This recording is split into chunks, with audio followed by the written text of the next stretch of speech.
years ago, they weaponized the judicial system back in early as the 40s, 50s. They knew that the people weren't paying attention to the type of legal system our founding fathers put in place. So because of that, they kind of were on eggshells. So the attorneys played the game, the judges that were part of the criminal enterprise played the game.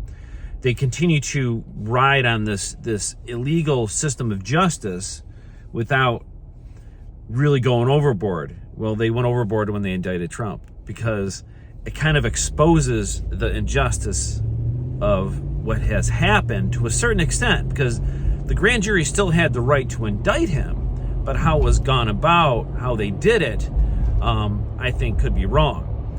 So, for example, the grand jury is in the hands of the people. The people don't realize as a grand jurist, you can do whatever you want. You can go on the field, do investigations. You can investigate things that the government doesn't want you to investigate. You can fire your own prosecuting attorney. You can remove people from office. You can write reports to tell government how to fix things.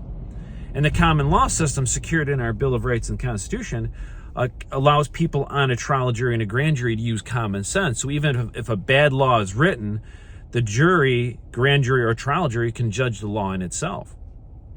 But what the bureaucrats have done, they've written criminal and civil procedure laws and told the attorneys they had to follow these laws, but the attorneys really didn't have to, but if they didn't, they'd lose a lot of money. So it's all about money again. Hypothetically, what has happened is the common law system allows accountability for everything. You're always accountable for your actions. A judge, a prosecuting attorney, you're always accountable. Elected officials, you're always accountable. But what they did is by writing the law and saying you can only charge this person with this law if they violate this law, you're limiting what somebody can charge for. They don't tell the jury they can use common sense and charge them with their heart and say, that's morally and ethically wrong. We're going to say that's a crime. They don't tell the grand jury they can do that. And probably one of the worst things they did is no accountability. If you tell a judge and a prosecuting attorney they're not accountable for the actions, what do you think they're going to do?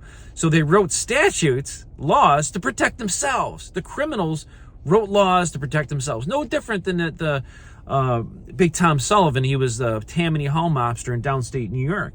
In 1910, he drafted the first gun control laws because he was the Irish mobster. Well, the Italians are starting to shoot back at them, so they wrote laws to limit the Italians from buying guns. So a criminal wrote the first New York State gun control law that's still in existence to this day to control pistols, because they wanted to protect criminals from criminals, or criminals from good guys. So the law was written by a criminal to protect criminals.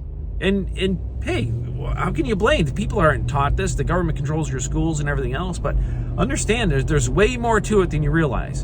And the system of law has now hopefully been cracked open. People will see that there's no justice. There hasn't been justice in a long time. A lot of attorneys hate being attorneys. Police hate being police. Deputies don't want to be deputies because there's virtually no justice. There's no accountability.